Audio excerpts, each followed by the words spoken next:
You're on. Good afternoon, everyone. I thank you and I'm honored to be in your presence. For those of you who don't know me, I am Melanie Funchess. I am currently the CEO and principal at Ubuntu Village Works, which is an organization dedicated to creating healing and helping people learn. Can can everybody hear me? If you just speak up a little, that would be I know, great. and my natural voice is low. Is this better? Yes, thank Yes, you. yes. Because you have to tell me, and it's okay. You could talk back to me. I'm a Pentecostal preacher's kid. You could talk back to me. It's all right. Thank you. So that we create healing spaces. Um, what I want to Maybe your do before organization I again, go into my Melanie? presentation, there's a number of things that I heard that I really just I want to reflect on. Um, Brother Singh talked about the trauma of white people, right? And sometimes people have a challenge. And I just want to drop this into your spirit to talk about the cognitive dissonance that it must mean to be white in America. And once you become awakened, there's a saying, I don't know if it's a scripture say that talk about the scales falling off of your eyes. And when the if you as you're being white in America, and if the scales fall off of your eyes and you're seeing the reality versus what the narrative is of who we are, and imagine having to sit, it's like hearing that your mother and father have lied to you your whole life. Yeah. And we are, and I've said in previous talks that we live in the matrix, right? And people like me come to disconnect you from the mainframe. And so when you're getting disconnected from what you thought was your reality, there is a shaking that happens because it's much easier to stay in the lie than to walk and to do the healing of the truth, because healing hurts. I was in a conversation with someone earlier today, and we talked about healing is the tension that exists between the old broken place and the new growth. And healing hurts. So as we're walking through this and we understand that we're all have experienced trauma and we're experiencing this pain, we act out our pain. And I just want to leave that because I thought it was hearing all of you reflect was really it did something for me, and I just wanted to put that into the universe, put this into the space before I get started. And so what I want to share, I want to share my screen. Hopefully this will work correctly. There it is from the beginning. Yes. Okay. All of you can see my screen, correct? Hmm. Yes. All right. So what I want us to talk about is a culturally competent trauma informed response, right? This is what I was asked to speak about. And but what I'm going to take it in a slightly different direction. I don't have a lot of time, so I'm going to be dropping a lot of information, but understand that I live here. So, and I am always available to answer questions to have further conversation. But I want us to take a moment to think about reimagining how we keep us safe. So, I'm going to talk to you about what trauma informed means, talking about culturally responsive, and how these relate to community safety. No, nowhere in here will you hear me talk about the police specifically. I talk about safety, and that is intentional. Mhm. We need to explore a reimagine of what safety means to us. And I will talk to you about what you can do from where you sit to move these conversations forward. So people say, well, what's trauma informed, right?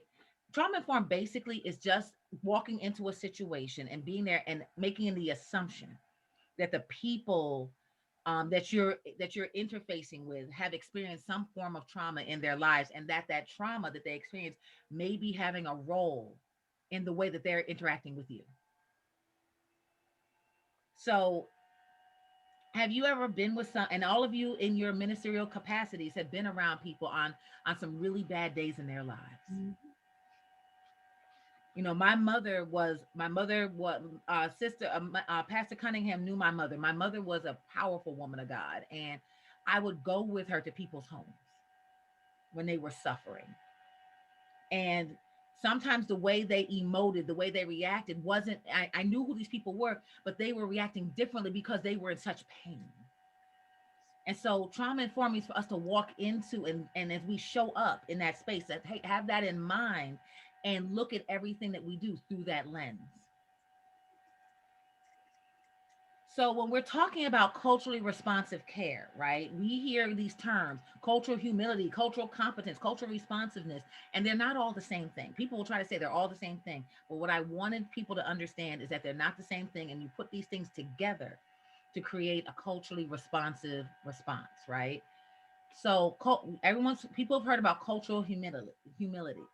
There's a whole thing here. I do not read slides, but what I want you to understand is cultural humility talks about who you are in the space, how you show up. And it's talking about being fully aware of your own biases and taking time and being reflective of how those things can put lenses on how you see the world. Then we have cultural competence. Cultural competence is about the knowledge that you have in a situation and how you bring those things together. It's about the technical knowledge that you possess around dealing in across culture. To me, this is the most important one: cultural responsiveness. This is what you do. Based upon how you've shown up in the space and what you know, this is how you respond to people, keeping their culture in mind, understanding that things may be different for them depending on you because of culture, and how do you enter into that space respectively. I mean, respectfully. So I want people, and I know I'm going really quickly, but I want people to understand that these are three different things, but you need to have all three of them to have a truly good response. You have to show up in the space with humility, have some base knowledge, but then you have to let that knowledge and that way of being affect the way you behave, what you actually do and say in a particular situation. So, people, when people ask me to talk about community safety, the thing is that your interpretation guides your intervention. There's a scripture that says, "As a man thinketh, so is he." Right. So, how you interpret a thing to be, it informs what you do with a thing. So, if I walk up to a device that has four legs and a cushion, four legs and a flat top with a cushion and a back, I can say, "Oh, that's a chair." And what do you do with a chair? You sit in it. So, based upon my interpretation of this four-legged thing with the cushion and the back as a chair, my behavior means I'm going to sit in it, right? And so, but if I say that, if I made a wrong interpretation, I say it's a ladder and I go to stand on it, it may not be level enough for me to stand on, and I may fall over. Mm-hmm. Right? Because I have wrongly interpreted it, and because I've wrongly interpreted what the thing is, I've the way I've responded, and the way I've acted in it is off. So, and then what we talk about, what informs our interpretation. Our interpretation of a situation is guided by all the lenses that we've accrued over time. It's where we grew up. It's what we've been told is right behavior. It's what we've been told is upright. It's what we've been told is appropriate. It's what, who we've been told is good or bad. And all these things are what informs our interpretation of a situation. Right. And we've got to understand that is what we carry.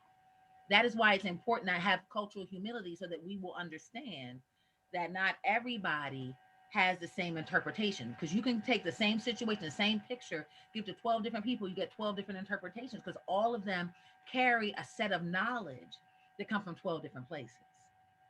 But what we've got to understand is, what is our ultimate goal? And this is something that we should be able to share. If our ultimate goal is for people to be safe and well, which we should hope for that to be our ultimate goal, then we've got to figure out how we can create a shared interpretation so that our intervention will always meet our ultimate goal.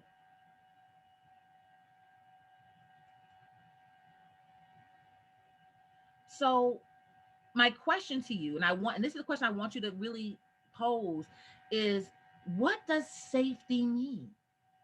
We've been having all these conversations about police reform, right? And about how do we reform police? How do we retrain police? But we're not talking about safety. And I want to pose to you that if your only tool is a hammer, everything becomes a nail. So if our only tool that we think we have around safety is the police, everything's going to become a crime. I want us as a community to really start to think about, what does it mean to feel safe? For me, to feel safe means I feel a sense of belonging. I feel that my needs are met. I feel that people see me. The title of my talk was I See You. There is a word, it's a Zulu word. It's called sawubona. Sawubona means I see you. But it's not the literal I see you with my eyes. It really means we see you. What it means, it's a deeper level of seeing. It's saying me and 7 generations of my ancestors unite with your spirit. I see you, I see the depths of you. I see your spirit, and we are connected. When we begin to see each other, and then really, once we see each other, then we can really have conversations about what it means to feel safe and to keep one another safe. And as people of faith, I want to ask, what does our faith say about safety? As people of faith, we have a gift. And it doesn't matter what our faith is, we have been given a gift of having a knowledge that is different, potentially, and is more broad of what safety is and how we keep each other safe. But once we define it, we need to figure out, how do we get there? Because we know that if we have this conversation, I'm willing to wager that when we decide and we come up with a definition of what it is for us to be safe, it's not necessarily where we are. And that is where we begin to come together, right? And say, what are the steps we need to get there? And what are the tools that we need? Do we need to partner with Pastor Holiday Kwan and say, let's do some body work to keep us safe? Do we say that we need to understand and partner with our brother from the unions and say, people being able to live with a living wage and have all the things that they need? Is that how we keep us safe?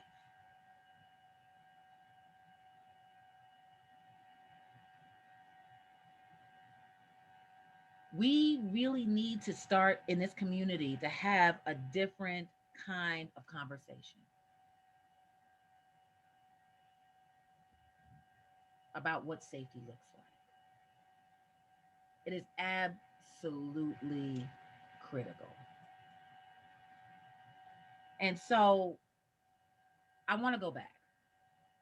So if we're reimagining safety, right? I want to go back.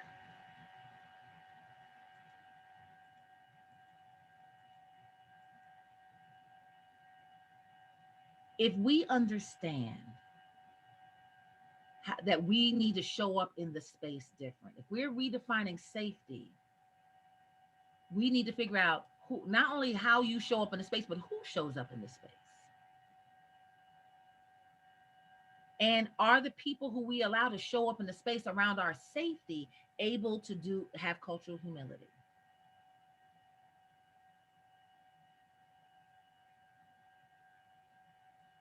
And this goes back to what was said in our reflections when we first started. Do the people who show up in our space have the requisite knowledge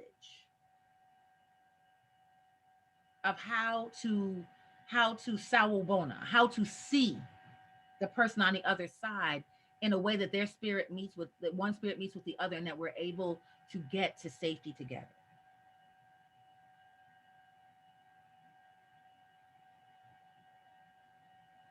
And remember, I'm saying whoever this is, because we keep saying, well, it's the police, it's the police, it's the police. I am going to press to say, are the only people who keep us safe the police?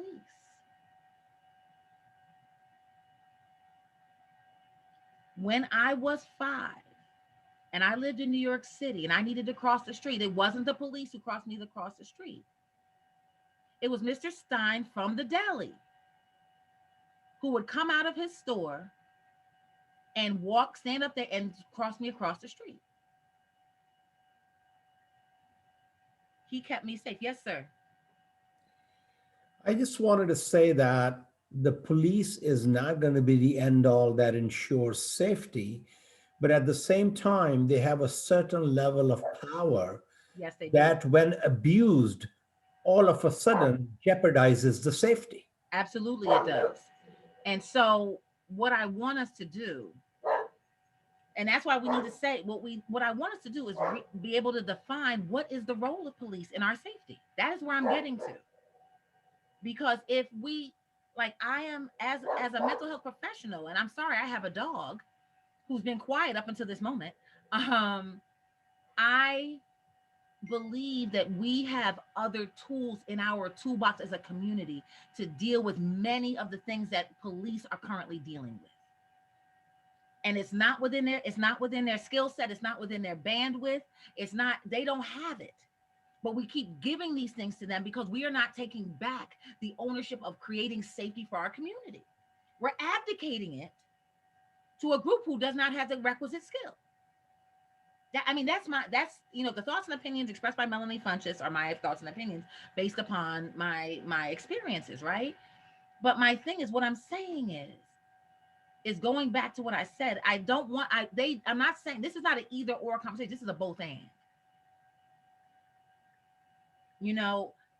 I believe that if if I was in distress, the way any of you would respond to me in my point of distress would be very different, let's say, because you're people of faith.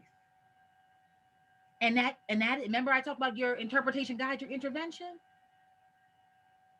Your interpretation of the world through your lens of faith dictates how you enter into the space. So what I'm saying to us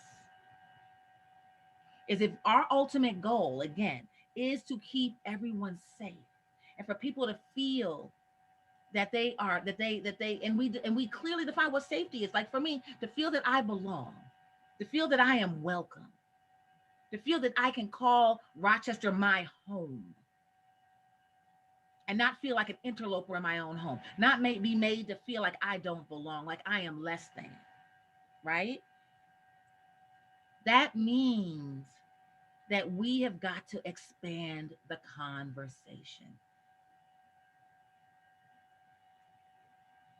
And so, in expanding the conversation, we have to start doing. There's some things I lined out. This is not by all means exhaustive list, but these are some things you can do. It's some level setting, right? Having some conversations within the spheres of your influence, concern, and power about all of these subjects, because many times there's other people who don't know what trauma informed is, who may not know what culturally responsive is, who may not even know really what the role of the police are. But because of your positional power as well as your social power, you are people who are trusted. So you can act as conveners to within your sphere to do some level setting, so we can have a shared understanding of what these things are and what are the things that we need and what they mean. And then again, you can have conversations to divine and reimagine what safety looks like for us.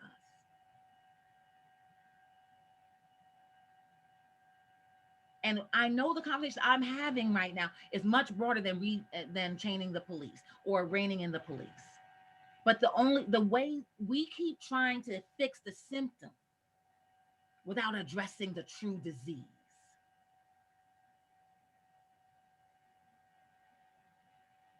So I'm trying to take us further out and look at the diseases that we've allowed clouding of bias and racism and all these things to cloud how we feel safe and and what we define. And because and sometimes we feel powerless in this, so we abdicate our responsibility to the people we pay, which are the police, who we know are not able to do it. So what I'm saying is, for us as a community to take back our power, to define, and then come together, just like all of you have come together here across faith traditions, and build a shared understanding. And so that we can say, as a community of Rochester, this is what we say safety looks like for us. And in this aisle, and that's where you come to advocate, you say, in these 10 things are the things that we want police to do. Let's say, this is how we want them to do it. This is when we want them to do it. This is where we want them to do it. And these 50 things here, these are things that different parts of our community do. And this is how, when, where, and why. I think because we're not having this conversation, when people are talking about defunding the police, it is such a hard concept for people to get their heads around. Because we keep making it like the only place that our safety comes from is the police, but it's not. And I remember many years ago, I was part of starting a group called the Coalition for the Beloved Community. And one of our principles was that law is the servant of a loving community. And in saying that, we need to define. The police do not define for us. We are not supposed to live in a police state. Let me just say this out loud, right? We are supposed to define what the parameters are as a citizenry. That's what we're supposed to do, but we don't do that. So, but we all think different things about that. So we need to come together and decide what that looks like for us. And then advocate to redefine safety and resource those things that create true safety. And we've saying this in a very defined way. We've been saying this, like, we want to retrain officers. We want to put money into FIT. We want to, which is the forensic intervention team. We want to put money in the new crisis response team, crisis intervention team at the city. We want to do, but what are we doing for us as a community? That we can define, because not all of this, if we don't redefine how we keep us safe, it won't stop that person from calling 911 on me because I'm trying to get into my house because you don't recognize me. And then the police coming to me, instead of someone coming out and saying, hello, I need us to have a broader conversation. And I know I've said this really quickly, but I wanted to have time for us to have a discussion. So this is what I have in terms of regular content, but I want us to have a discussion for real. You know, I'm not sure this is what I'm pretty sure this is not what you expected for me to give you, but this is what you got. Right? But I want us to have a discussion. How do we define safety as a community? And it's not rhetorical.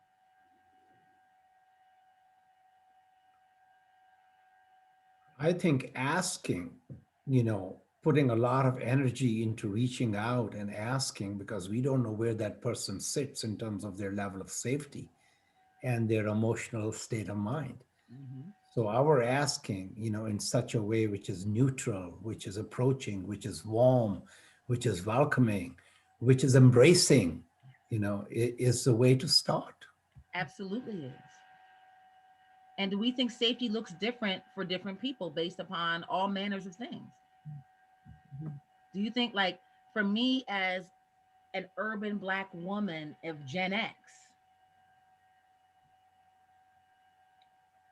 HBCU, historically Black college and university educated, safety for me may sound very different mm-hmm. than safety for Pastor Valerie or for Pastor Bray. Mm-hmm. But what you said was, was perfect, because we need to ask that question. But have we asked the question? Have we really asked the question in a way that opens ourselves up to hear the answer? Right. I think sometimes safety for me is staying in my own lane. Safety for others that I might be in contact with would be staying in my own lane, like being supportive, but not being feeling. And I think we often, particularly from a place of privilege, an educated person or a person with my kind of melanin, will feel like, I have to go in and solve, right, and that sort of thing. And I think that probably the thing that resonated the most with me that you've already said today is that idea of cultural humility, knowing what I don't know, and knowing when this is not my lane, knowing when it's appropriate to say, what, let me find someone who may, you may relate to in a different way. I think we, particularly as pastors, we think we're going to solve the problem, right? Because, God has ordained us to do this, right? And the thing is that we need to understand, Paul says that he attempts to be all things to all people, but we know that that's a fallacy, that we can only be a small portion of all things to all people, right? We can relate on a human level, but we may not be able to relate on a cultural level. And so to find somebody who has that ability, I think is sometimes really key. Mhm. Absolutely. And being able, and I tell people, I have a lane. Mental health is my lane. Healing is my lane. Emotional healing. Let me be really clear. Emotional, spiritual, emotional healing is my lane. That's my lane. I don't go to the left of it. I don't go to the right of it. This is my lane. And if you hear me speaking on another, like I just had this conversation in a thing I did earlier, that if you hear me talking about mothers and babies, maternal child health, I'll be talking about the mental health of pregnant women. I'll be talking about how do we make sure that we keep the mental wellness of women in childbearing and young moms and keep them safe, right? It's in your lane. So, but I just want what I want from this time is for you all to really, I'm not, yes, do we need does the police, do the police need to be trained? Yes. Do they need to have, do we need them to create a space where they recognize their own trauma and be able to understand how that trauma impacts when they respond to calls? Absolutely. And we need to retake our responsibility as a community to Mhm. keep ourselves safe, so that we more narrowly define the time when Mhm. we call in these other people.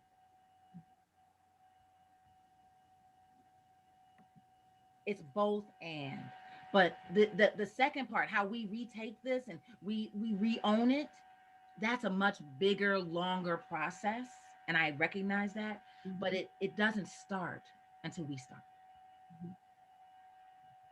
Are there other questions, comments, queries? Both the Daniel Prude and the 9-year-old girl situation has raised our ability to engage in conversation. Absolutely. And as congregational leaders, um, we're seeing some, not enough, but some measure of openness to have that conversation. And we use tools in our congregations. For some, it's newsletters and 7-session series, 8-session series on anti-racism and various ways to have these conversations.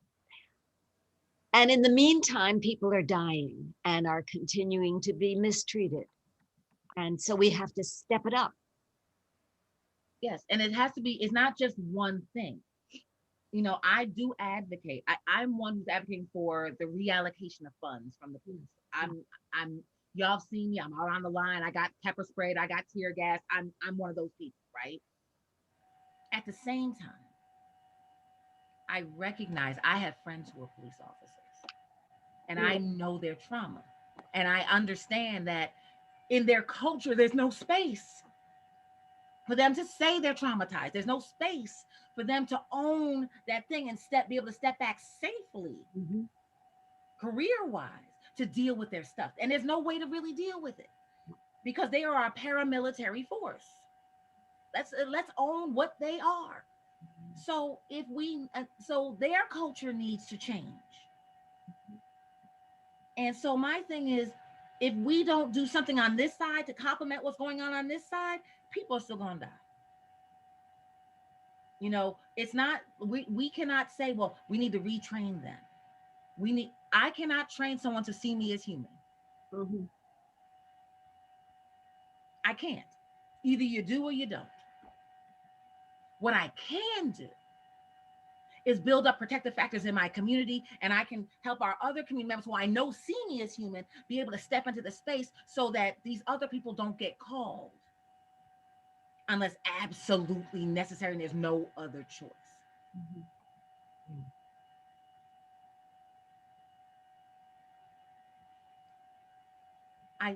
Yes, Pastor Valerie.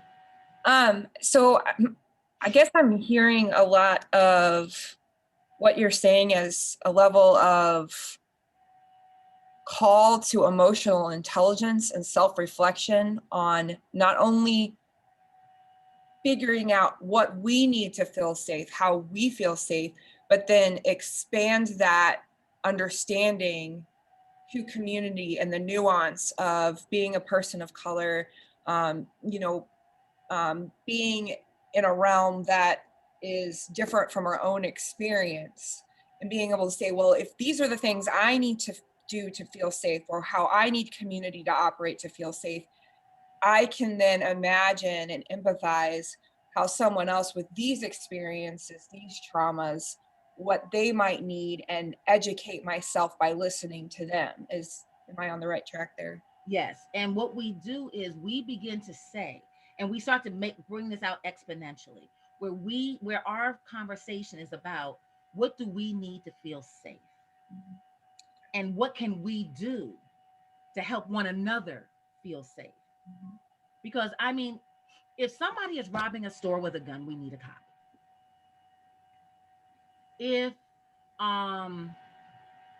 If somebody's getting ready to jump off of a bridge, do we need a cop or do we need a mental health professional? Now we do need, now let me be clear. We also need water rescue if they're on a bridge, right? Who are the division of the police. We need water rescue. We need the EMTs, but we also need someone who's skilled in how to talk that person back off of that bridge without going the down way to come back, right? De-escalate. Yes. Mm-hmm. Someone who can de-escalate the situation. And what I've been trying to explain to my police officer friends, remember, trauma is not just a situational. There's a concept called epigenetics, right? And I talk about it a lot. And I did not have enough time in this space to really go into it. But basically, what epigenetics says is that things are transferred generation to generation. Mm-hmm. So basically, when your grandmother was pregnant with your mother, all of the eggs to make you were already in your mother, in utero, in your grandmother. So if something happened to your grandmother, it passed through to your mother and passed through to you. I know I'm seeing the faces like, wait, what? I'm seeing the wait, what face. Okay. So if you're in our DNA sequence, there are these switches that get turned on and off based upon our experiences, right? Based upon trauma and different experiences. When that happened to your grandmother, because your mother got half of her DNA from her mother, that passed into her mother. And because all the eggs to create you were already in your mother when she was in your side, your grandmother, they passed on to you. So imagine this based on 246 years of chattel slavery.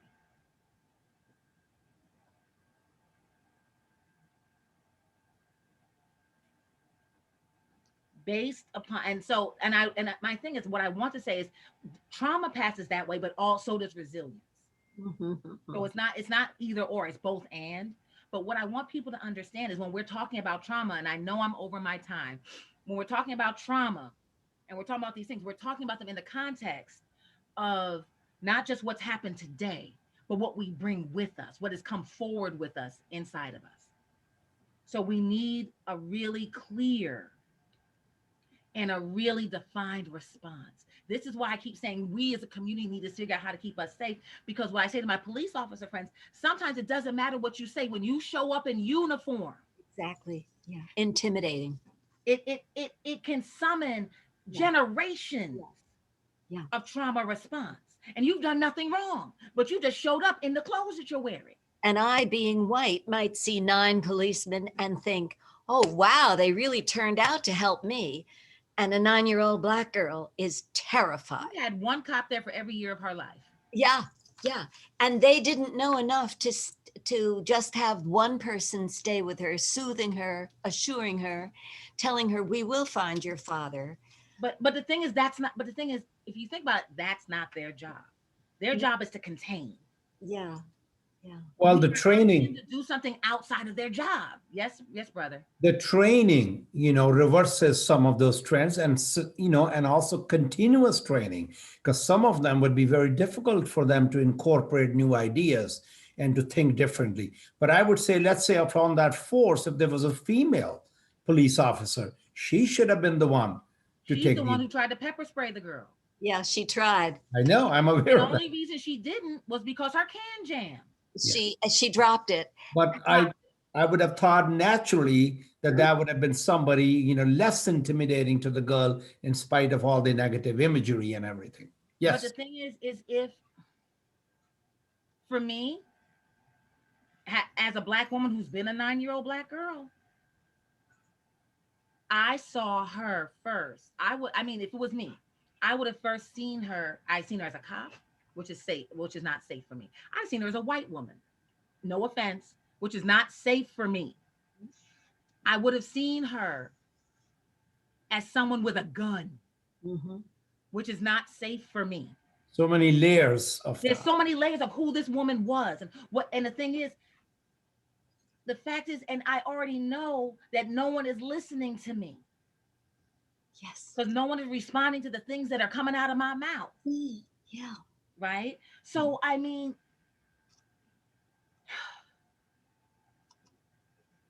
we have to do both. I know it's easy for us to focus on retraining the cops and making the cops do, but what do we do? There were people outside when that girl took off. There were people recording on their phones. I would be willing to bet that there was somebody there who was familiar to that girl. Even if she didn't know them, but because she lived there and they lived there, that they were familiar. But because everybody is seeing, and we have been trained to that's not my business, that we have been dismembered from community with one another, we don't see that as our job. Well, in community, you never say it's not your business. No, you don't. But how many of us have been dismembered? Right? You know what I mean? Dismembered, taking away from membership from, right? From community. What I say for us as Black people living in America, through our experiences, we have been dismembered from our African selves, which is a communal self, which is a relationship-based self. But we've been taught by dominant culture that's not the way to be. Yeah. Can I say something? Yes, ma'am. You are so right, because I want to show you all an instance that happened where I live. Police were out there. This woman was acting like she didn't know what was going on. She was struggling, resisting. And she kept saying, I don't want to go. I don't want to go to the hospital. I don't want to go to jail. And the police officer said, well, you're going to jail or you going to the hospital? And she just kept tugging. So I asked the police officer, can I talk to her? And on this particular day, I don't know, there are probably other instances that people didn't have a good day with a police officer. But on this particular day, the officer allowed me to talk to her. And I said, look, they don't want to take you to jail. They want to take you where you can get help. Wonderful. And I said, even if it will make you feel better, I will follow them and meet you at the hospital if that will make you feel comfortable.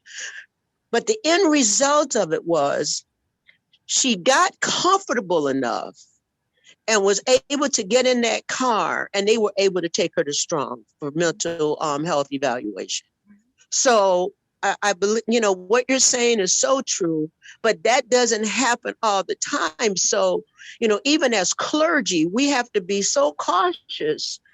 And, you know, Lord, God, is it okay if I intervene and that, but that's Cunningham.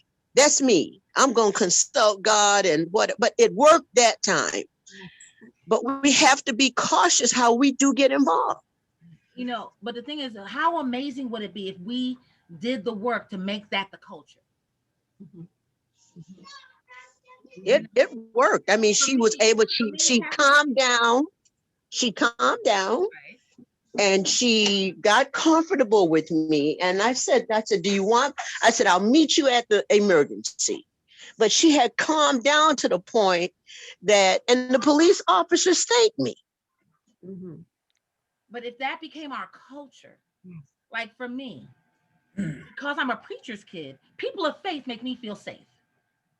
And we're over time, so we gotta go. But if I see you in a clerical collar, if I see you in a yarmulke, if I see you in anything that indicates that you are clergy, immediately, or that you are a person of faith, is what I should say. If you are a person of faith, Yeah, because I didn't have on no. no, no, I didn't have. but you know what I'm saying. But if I see any outward thing that you are a person of faith, Mhm. it's a sign to me. This is just Melanie, that I may be safer. Mhm. I'm not saying I'm gonna be because there's all these other things, but I said this is a person of faith. Mhm. This might be okay.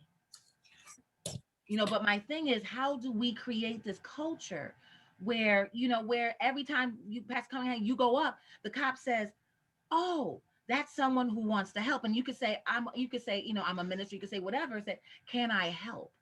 And that the police are like, this might work. You know, if we create this culture, we can have this culture. We just have to create it.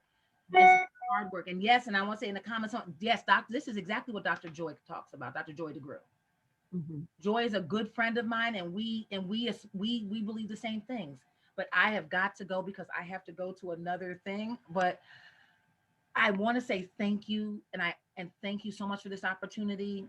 And I'm going to send um, Reverend Mac my slides. So if you need to contact me, my contact information is there.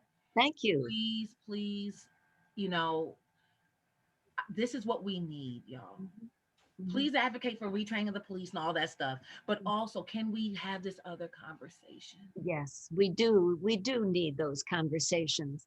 And part of the training is that they simply make a phone call. Like one of those police could have called, what would it be, 211? I am not entirely sure at this point. To be really honest with you, even I work with the systems and I don't understand how it's supposed to be working now. Okay. Right? Because And that's something that I'm having some conversations with county mental health, and because some of it's county, some of it's city, you know, to say we need this to be very clear. Can we be assured in any way that this young girl has received care after this, so that her issues are dealt with? Say yes, she has received care. The community has wrapped around her, and yes, I can say that very definitively. Yes, she has received care. She is continuing to receive care and support. And there are folk who are in touch with her and the family and everybody involved on a regular basis up until, what's today, Wednesday, up until, I know I can guarantee up until Sunday. Good. That she has had, and that she is getting support. Good. You know, and I'm sorry, I should have said that because I do know that information. But what I want people to also understand, and I want to say that, you know, the Prude family is getting support, because people talk about this 9-year-old girl, but this, you know, no folk didn't talk about Joe and the folk that Joe has to walk up to and get the care for his trauma, that he called for help for his brother and he called the people who killed him. Yeah. And then there's what happens in the hospital when the little girl was taken to the hospital, but then within hours she was sent home. to a situation that at that moment was not the warmest and fuzziest environment. Right. And Daniel Prude's brother said to the people that when he made the first call and the second call, my brother is mentally ill, do not hurt him. Mhm. And he was only in hospital for what, moments or 4 hours. But the thing is, all right, that these are things that are whole other conversations about treating and streeting and about, I mean, there's so much. The whole thing about what happens when you go to the hospital, right? That's a whole conversation in and of itself. That's a whole set of garbage in and of itself. I'm just gonna be honest with you, because what you need to understand, the whole system is broken. The whole mental health system is irretrievably broken. Sometime later this week, I was part of a 90-day task force on reimagining mental health, and County Executive Bello sometime later this week, I don't know when, it was supposed to be today, but it didn't happen. So sometime later this week, he's going to lay out some of the things that they're talking about doing changes. Good. But even this is not enough. This doesn't go far enough, not for me. But what I know is that it's a good start. Yes. So I mean, stuff is happening, but what I keep telling people, we cannot count on systems to do that which we as communities should be charged to do. Well, it's both and. It's both. Yes, we can't. What I'm saying is, we can't abdicate our responsibility to the system. We have to do our part. True. Yes. And there's some amazing people, and I'm sorry, we have a great faith community in Rochester. We do. And I know that we are able to do this. We have just got to stretch. We do. We just need to stretch a little, and not a lot. We don't need to come like Stretch Armstrong, and I'm dating myself, but Stretch Armstrong, the doll, right? But stretch a little, because a lot of us stretching a little will go a long way. And, Well, and with that, I gotta say thank you. You are blessing us with your presence. Your every word has affected the way we do ministry, and we really appreciate it, Melanie. We do take your challenge and we run with it. This is who we're called and gifted to be change agents and presence among the people of God and in the wider community, to listen better, to be better present, to address our own biases, to seek the knowledge. And come again, Melanie. We really appreciate what you've shared with us today. And the thing is, I know that you may want some specific, like tell the cops they need to be trained in this. I can tell you that stuff, but this to me was more important. And if I didn't, I said, you may not invite me back again, but I'm at least gonna drop this on you when I get here, right? That's been my thing lately, because I need us to step up as a community. I just do. And I thank you and I honor you for this opportunity. Thank you so much. Thanks, Mama Mel. See you soon. See you soon. Bye-bye. How do I? Now, of course, we should have a moment of silence to absorb all this, but in the interest of time, maybe we